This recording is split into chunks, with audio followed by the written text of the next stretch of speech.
नमस्कार बंधुगण आज वीडियो रे आमे किछि घरोई उपचार विषय आलोचना करबा जहाँ जानिबा द्वारा आपनक शरीर सब बेले सुस्थ रहइबो। वीडियो आरंभ करबा पूर्व आपण माने वीडियो को गोटे लाइक करि दियंतु एवं शेष जाय देखंतु भलो लागिले निहाती सब्सक्राइब करि देबे।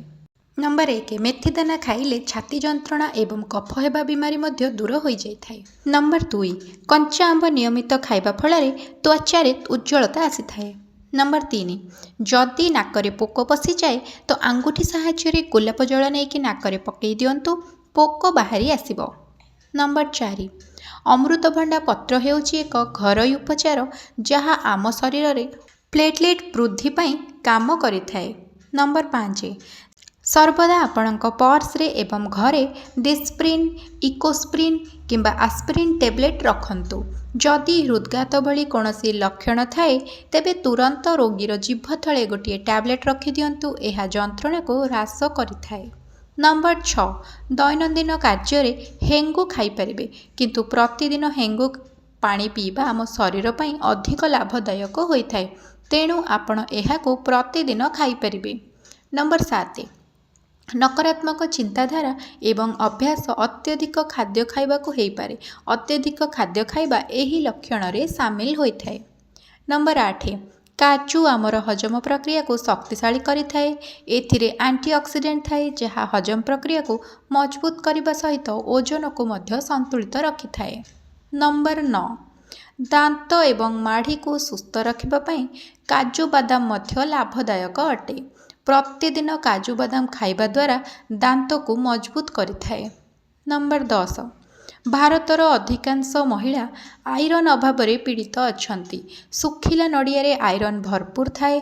जदि आपण एहाको प्रतिदिन निज खाद्य रे किछि भी रूप रे अंतर्भुक्त करंती तेबे शीघ्र आपणकर आयरन अभाव पूरण होई परिबो।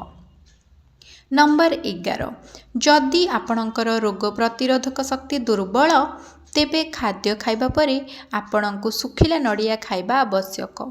सुखिला नड़िया रे protein vitamins iron calcium manganese एवं सेलेनियम भरपूर भाव में अच्छी।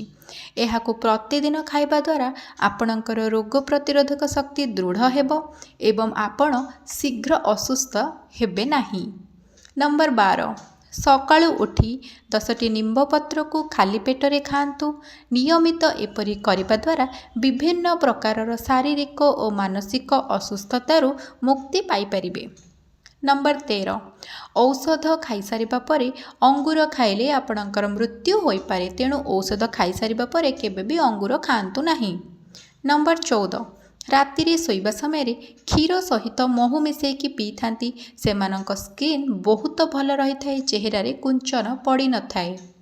नंबर 15 राति रे एवं द्विपहर रे खाई सारिबा परे गोटे रसुण खांतु। एथिरे ओजन बहुत जल्दी कमी थाए। नंबर 16 हलदी खाइबा परे अधिक तेल रे भजा जिनसरू बहुत दूर रे रहिबा उचित। एहार कारण एहा आपणक हजम प्रक्रिया रे एक अवरोध सृष्टि करी पेट रे व्याघात सृष्टि करि पारे। नंबर 17 अदा रस रे महू मिसाई सेवन करिबा द्वारा एहा काश नाकबन ज्वर भली समस्या रो रक्षा करिबार सहायक होइथाए। नंबर 18 जामु गोली समस्ते खाइबा उचित। मधुमेह रोगी यह एक महौषधि अटे। एथिरे आयरन पोटेशियम और विटामिन रही। यह संक्रमण मुक्ति देइथाए। वीडियोटी को शेष पर्यंत देखिथिबारु आपण मानकु अशेष अशेष धन्यवाद। वीडियोटी किपरि लागिला कमेंट करि जणांतु। आउ हाँ मो चैनल को सब्सक्राइब करने को आदौ भी भूलंतु नहीं। जय जगन्नाथ।